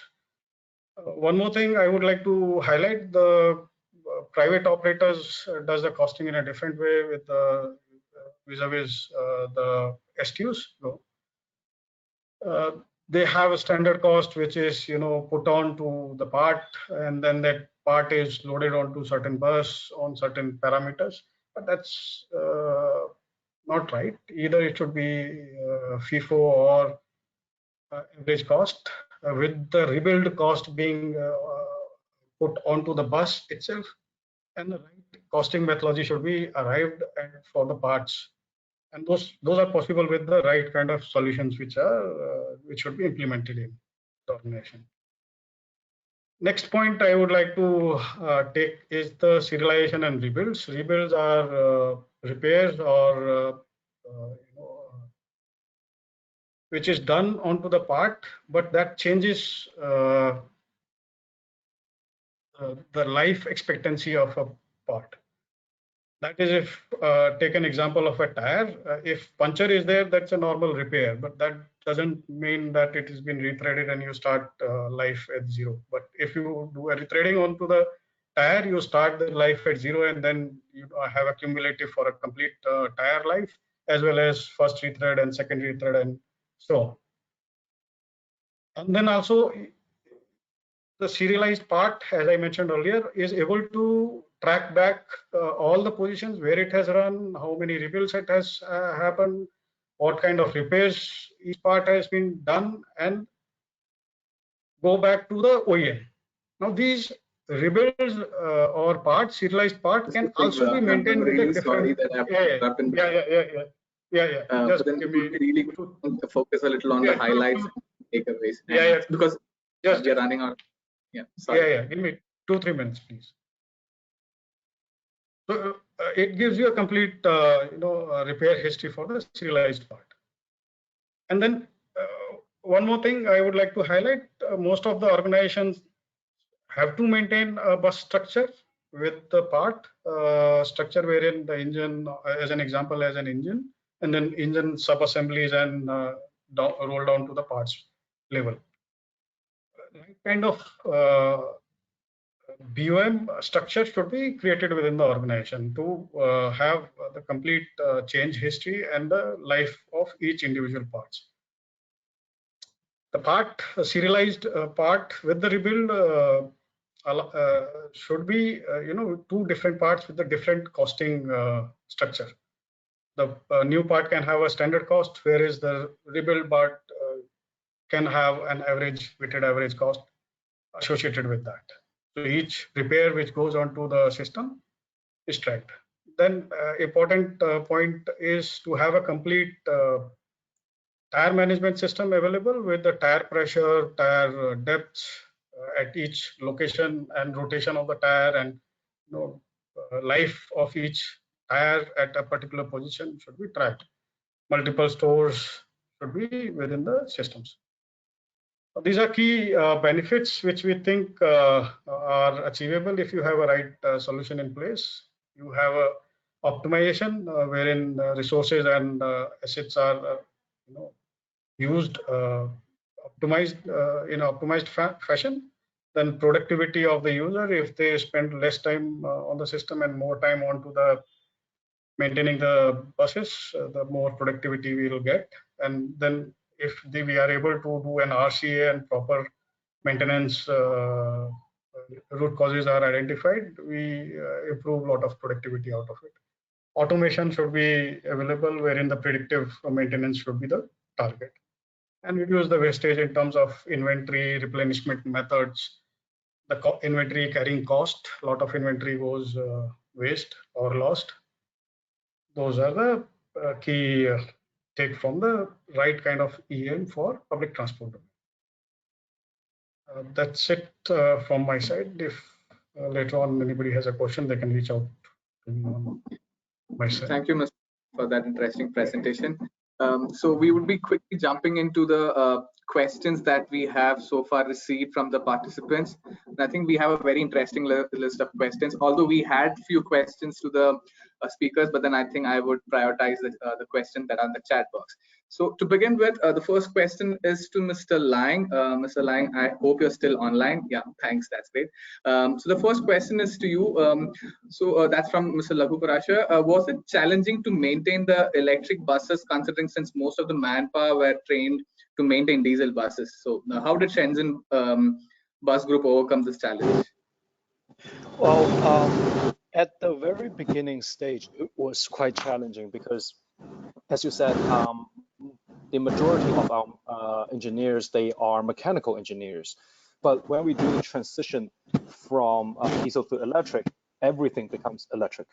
So what we do is that in the very beginning stage, especially when we started to procure the first batch of electric buses, we are cooperating with the OEMs, the vehicle manufacturers, so that our engineers and our technical manufacturers, now they a chance to go over to the manufacturer to discuss with them to see which is the part that is most likely to fail, which is the part that needs tending the most, and what is the best way to repair certain parts. And after that, because due to the safety regulation in China, our entire workforce has to acquire what is it called? It's a high voltage mechanical engineering license from the government. It's mostly due to the safety concern, because when you deal with the buses, I think the high voltage part, the high voltage circuit is 500 volts and above. So so they have to go take lessons to learn about the electrical knowledge. And after that, and we also cooperated with the local colleges so that our staff can go over there to take lessons if they want to. So after, I would say, after half a year to 9 months, the majority of our workforce, they are capable and competent to work on electric vehicles. And of course, there are a lot of the workforce that is relatively older, so they are not as good as the younger people in terms of learning and receiving new knowledges. So what we do in that regard is that we separated the mechanical, the repairing maintenance work staff into two. So the younger ones, they can go take lessons, they can go receive more advanced training, they get to work directly on the vehicles. But an electric vehicle, it is still a piece of machinery after all. So there are mechanical parts that needs to be fixed. For example, the brakes, the air compressors. These are non-electrical parts. So these assemblies, they will be taken out from the vehicle, especially during the level 2 maintenance phase. They're taken out and they are sent to the older workforce. They are more experienced in the mechanical work. They can get to fix those. So with this kind of work allocation, we are able to maintain, I would say, a still efficient workforce. But one thing to keep in mind is that because of there are much less moving part in an electric vehicle when it comes compared to the diesel counterpart, the workload in the workshop, they are increased by a lot. So just there's an unofficial statistics that I would say quote here. Back in the days when we were running an electrical diesel fleet, so I mean our staff, they work, our workshop is open 7 days a week during work hours, but most of the days they would have to pull overtime to 7 or 8 o'clock in the evening. After the transition though, they are able to work only 6 days a week, and they also get off work at around 3 or 4 o'clock. So there is a much less labor demand when you transition from diesel to electric on the workshop's perspective.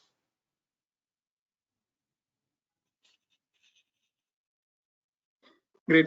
Thanks, Mr. Lang, for that response. Moving on to the second question that we have received. The second question is from Mr. Dr. Minhaz. He's Chief General Manager, DTC. So this question is to Mr. Puneet. So this is regarding the breakdown numbers during Tata maintenance, and he thinks the breakdowns were a little high. So he was asking if there's a clarification on that. And is there any maintenance limitation in general? Yeah. Mr. Puneet, over to you. You are muted actually.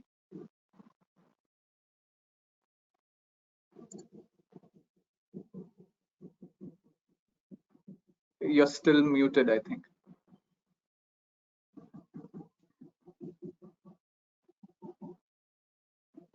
We can't hear you. Firak, can you quickly check his audio?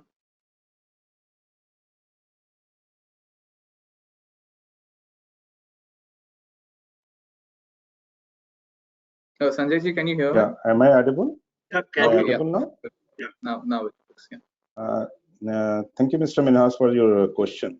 First of all, Mr. Minhas is our old colleague in DTC operation. He knows everything about this operation, and he knows in recent times when it is raining and water is so much logged around in Delhi, the breakdowns happens, and especially in the rainy season when the Delhi roads are with full of water, it happens, and it happens whenever there is so much of heavy rains are there. So yes, it is a little bit dependent upon the climatic condition in the Delhi. The breakdowns may have increased in little bit in recent days, but overall, if you go with the Mr. Minhas can check in the records, then year on year, the number of breakdowns have reduced to a major extent. Earlier, as per DTC contract, we were giving certain level of penalty also, but since last 4 or 5 years, there is almost zero penalty in terms of breakdowns. So I will again thank Mr. Manhas for his question, but I think I have answered his query. Thanks, Mr. Puneet, for that answer. So the next question is again to Mr. Lang. So this is about like, what do you you mentioned about the warranty for life of battery. What is the life you have so far for these buses? About the warranty is what the question is about. And what has been the life of So per regulation, the buses in China, they are only allowed.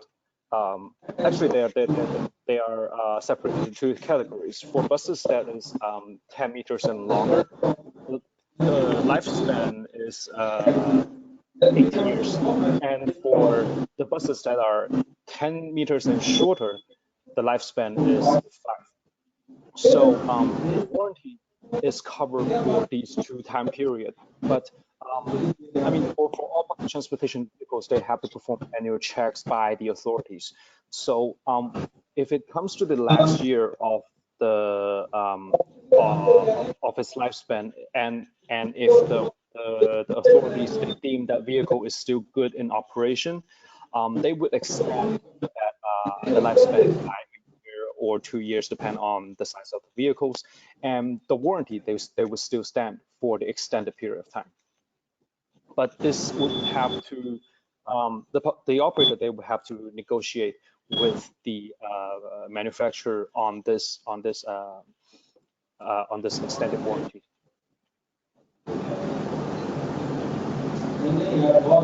Thank you, Mr. Lang. So moving on to the next question.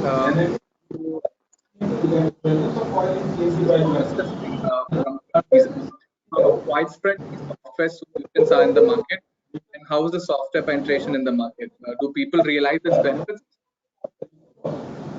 Yeah, it's very, yeah, there is some disturbance. Yeah. This question, request other speakers to mute. I think there's some disturbance in the background. Yeah, over to you, Mr. Singh, please. Yeah. So the first and foremost is to identify that the right kind of domain-specific technology is required by Indian STUs. Second, as an example, if I take that a GPS device which is logging geolocation for a bus can be an onboard computer or an normal 2000 rupees GPS device which gives you an GIS or GPS location for that particular bus. But the benefit from an onboard computers are huge in terms of the real-time passenger information as compared to a normal, GPS device which loses connection to the database, data connectivity, or to the satellite and gives you a location in Arabian Sea. Whereas these onboard computers are able to give the passenger a right kind of information, even if the connectivity is lost to either GPS or places like that. So identifying the right technology which is suited and gives you a benefit with the kind of benefit which I described is the need of an hour.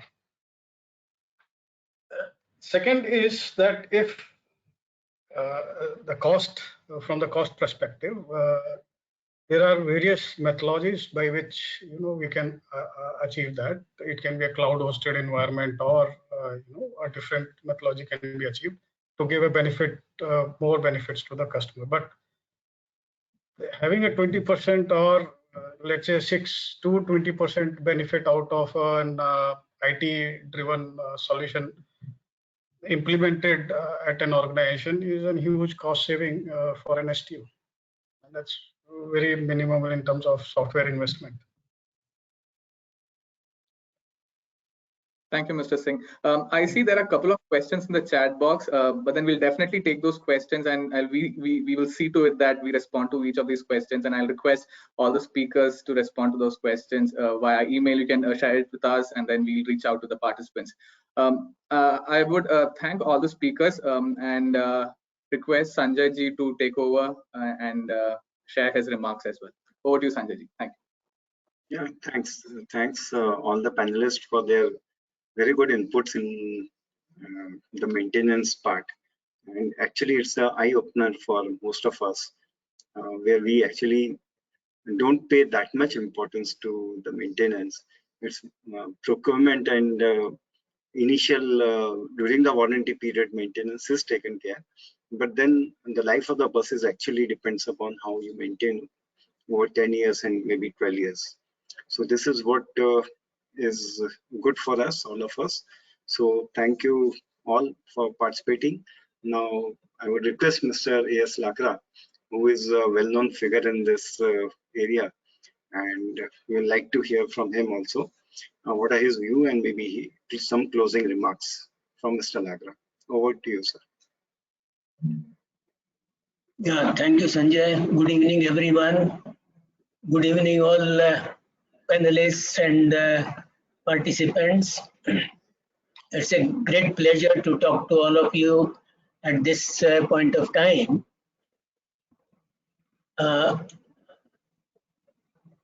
Let me go with the kind of challenges indicated by Mr. Natarajan, Secretary, Government of Tamil Nadu, related to performance of bus fleet and providing affordable, reliable transport system to the public on one hand, and then increasing cost of operations on the other hand, and making a match of these two is becoming a big hurdle at every place, including Tamil Nadu STUs. And in spite of those kind of hurdles, the existing STUs are trying their best to perform at the highest level. Tamil Nadu State Transport Corporation undertakings are an example of obtaining highest performance in these cases. Then Mr. Ratna Parkhi, ED ASRTU, highlighted how a collective effort by all the operating STUs can bring out certain requirements at a minimal cost to benefit all the STUs. For example, procurement of spare parts is very, very difficult process. It has to be procured through a very transparent open bidding system. Now that requires specifications of spare parts. No vehicle manufacturer is ever able to part with the specifications of those spare parts. And ASRTU in collaboration with CIRT is doing a human's job for the STUs by developing specifications of these items through the process of reverse engineering. Each and every item is destructively destroyed and then tested for all its parameters, and then the ASRTU enters into rate contracts with various vendors at costs which would be significantly less than those of the vehicle manufacturers, and thus the STUs collectively try to reduce cost of their spare parts. This was one of the highlights given by Mr. Ratna Parikh, ED-ASRTU. And then the kind of the volume of operations ASRTU and the STUs collectively are performing in the STU in the country is very, very commendable, and they are all doing it very well. Then he also indicated some of the types of basic maintenance activities performed by different agencies or different STUs. at various locations, and how those objectives, those maintenance practices are leading to obtaining their laid out objectives of maintenance system. Mr. Kreis Lang, of operations manager of Shenzhen Bus Group, had discussed about a very important and very live subject currently related to acquisition, operation and maintenance of these electrical buses. And they have probably the largest the size of electrical buses operating in that country, in that by that group in China. And they have, in fact, look at the variety of the systems they have. Battery size ranging from 103 kilowatt hour to 600 kilowatt hour, and thus the range of operations of each bus would be significantly different. But then they must be entering into one very difficult aspect of standardization of spare parts, acquisition and repair and maintenance of the spare parts, and development of skills. One very difficult aspect, what probably appears to be difficult to acquire and handle at all places, is the depot size. The depot size, what they are indicating, is to house about 400 buses. In fact, at one of the locations in African countries, I was looking at it, the kind of bunching it takes place at the time of peak outshedding of buses from the depot. It was no man's business to look at it. The 400 buses, almost all of them have to go out of that depot in just in 1 hour. And then similarly, when they come in, they'll queue up for long distances. Managing all these buses also becomes a big challenge for the depot manager looking after it individually. But the Shenzhen Bus Group appears to have been doing a commendable job for maintaining these buses and operating them in an effective manner. That's what Mr. Liang highlighted. And he also indicated that the basic difference between these electrical and the diesel fuel operated buses or CNG fueled buses basically relates to the batteries, the ECU, the motors, drive motors. In fact, these buses would have not only just drive motors, but a large number of other motors related to the steering system, the compressor, the water pump, and all those kind of motors. And then, of course, in addition to that, the different types of charging systems and the standardization of the charging systems. I think probably Mr. Liang could have enlightened us on those charging systems and standardization of charging systems for these buses. And then for these smaller battery size the buses, how do they really overcome the range anxieties or the time kind of operational span lost in undertaking opportunity charging or even swapping of these systems, how they have been coping with it. Probably we could have more of this sometime later on in these aspects. One very important aspect he highlighted is about the organizational structure, and particularly having a safety organization, a safety cell, full-fledged safety cell in their system, not only after fire safety, but the industrial safety aspects as also the bus safety aspects, all the processes and systems making available there. Levels of maintenance, again, undertaking preventive maintenance at 20,000 kilometers for these buses appears to be a very good mean time between these the maintenances. And next one is at about 40,000 kilometers.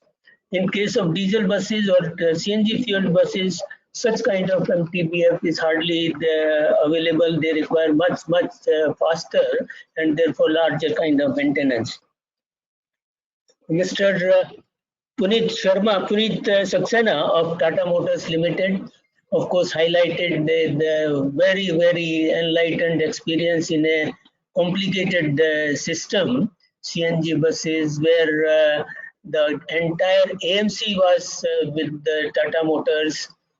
And in that AMC, there were certain discretionary items, whether it is to be done by the vehicle manufacturer, or whether it is because of the fault of the vehicle manufacturer or because of the operator, and those things probably have led to a lot of complications in the management of the system as a whole. But the kind of improvements Tata Motors have shown in the facilities, workshop facilities, the workshop hygiene, the workshop ambience, they are very, very good, and probably we need to follow these things in almost all our systems, so that when a workman enters these places, he feels like working there rather than getting repelled from the smell or the look or the layout of the system. Those are some of the very good aspects highlighted by Mr. Saxena. And then they have also created SOPs for almost every task. I suggest Tata Motors sharing these SOPs with almost all STUs for their guidance and for their assistance. That would help them all to improve their facilities. Now, in spite of all those aspects, he further indicated a few challenges faced in bus maintenance, and one related to their own aspect is supply of spare parts. Almost all vehicle manufacturers have been trying to spare the supply spare parts, but then they have been trying to resort to the management by exceptions, that is, supply high value items fastest. Low value items probably they could ignore, because that does not add to their turnover. But then this does not help the maintenance man. A maintenance man requires all these spare parts in kit form at one time, so that he can then assemble or repair the system in one go.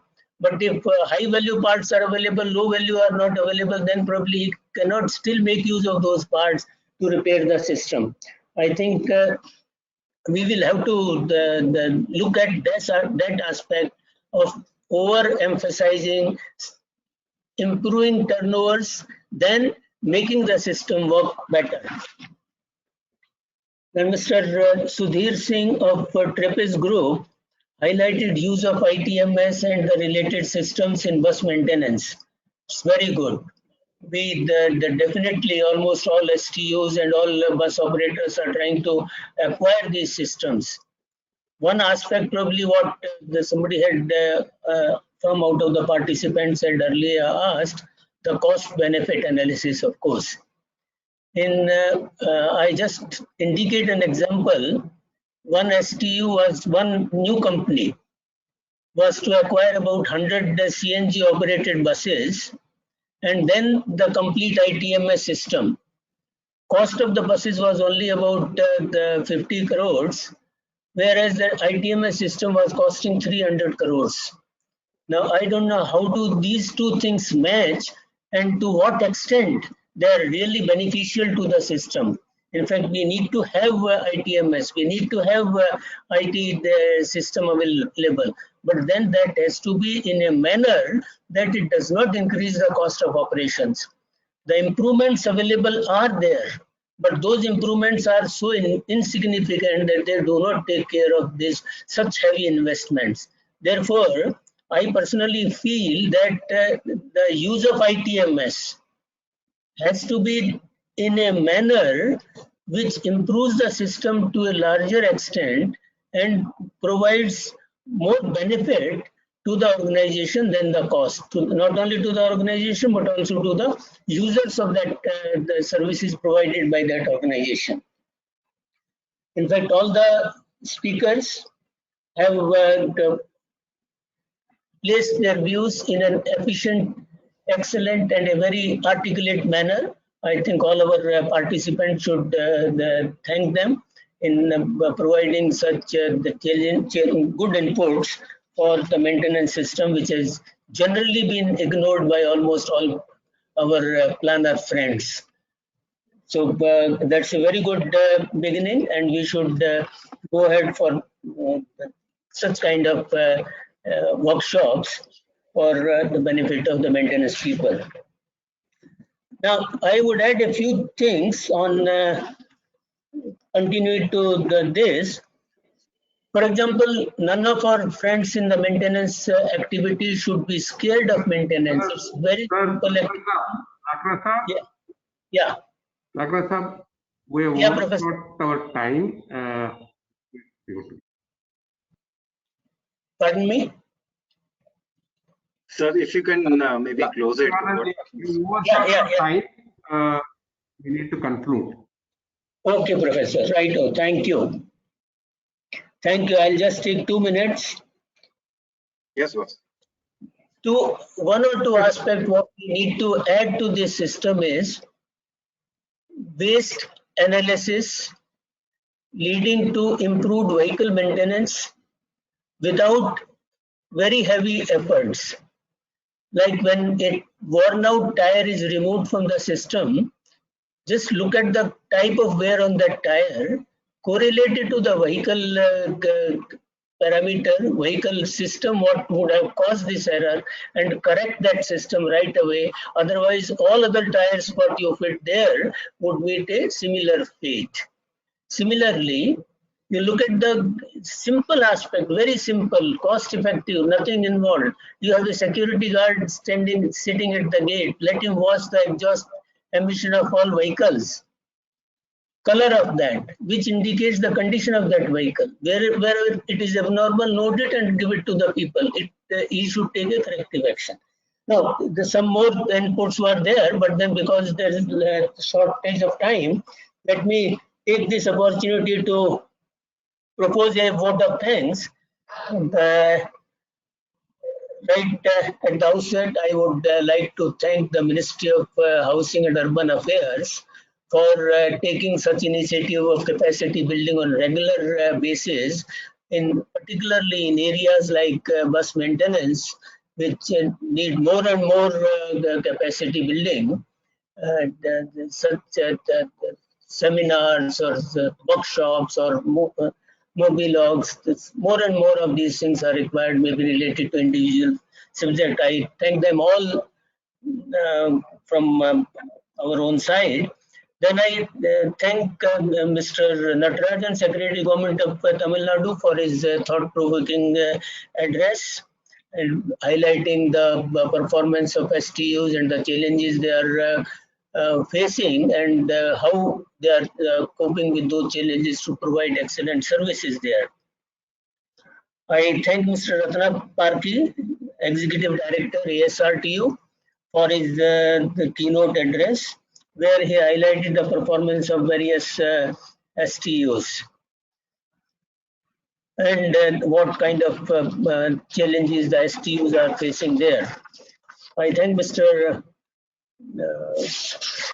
Chris Leung of Shenzhen Bus Group for his excellent the talk on electrical buses, their operations, their maintenance, their systems and subsystems, and how these systems need to be maintained. Thank you, Mr. Leung. I thank Mr. Puneet Saxena of Tata Motor Limited, who had given a definite insight after his long experience about the kind of maintenance systems that they have developed through the process of evolution, but taking care of a large fleet of buses in one of the complicated systems. And very successfully, they have created different subsystems, SOPs, and other aspects. Thank you, Mr. Puneet Saxena, for your enlightening address.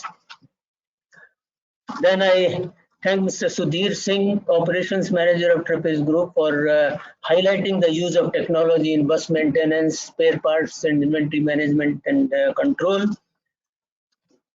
And probably then I should also not forget to thank my colleague Mr. Sanjay Saxena and Amig from GIZ, who have been so ably conducting this monologue throughout this period and handling it on time. Thank you, Sanjay. Thank you, Amig. And then let me also thank Professor Sivanand Swami, Dr. Shalini Sinha, and the entire group at CRDF, who have so very well organized this monologue today. I thank CEPT University CRDF management for giving us all this opportunity to come together and exchange our views on this very important subject. I thank all the organizers who were involved in this task for making it a great success. Thank you very much. Thank you, sir. Thanks a Thank you lot, for your Dr. words. Sir. Yeah, thanks a lot for the closing remarks. Thanks a lot, Chris Lang, also to stay back till this late. I think it's quite late in Shenzhen as well. Thanks a lot. Firaq, could you please quickly share the poster for the 4th Mobilogue, which is on urban freight? Yeah, so I would request all the participants to also register for the 4th Mobilogue, which would be on freight management in cities. It's scheduled on 12th August at same time at 4 p.m. IST. Looking forward to all participants for our next session.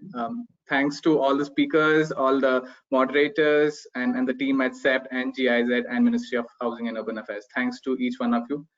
So we close the session. Thanks, everyone. Thank you, Amit. Thank you. Thank you very much. Thank you very much. Thank Thank you. you. Thank you, Mr. Thank you, everyone. Thanks. Thank you. Bye-bye. Thank you, sir. Bye. Bye. Yeah. Thank you very much. Thank you, sir. Thanks, everyone. Thanks, Chris Lang, for staying till the end. I think it's 9 o'clock in Shenzhen already. All right. Thank you, Professor. Thanks, Amit, Sanjay, Lakra sir. Wonderful remarks. Thank you very much. Yeah. Thank you very much. Very thoughtful, sir. Thank you. Bye. Bye. Bye. Good night, all. Bye, Mr. Bye. Thank you. Bobby. Bye. And bye, Bye, Amit. Thank you. Shantanu. Bye, Professor. Bye, Sanjay ji.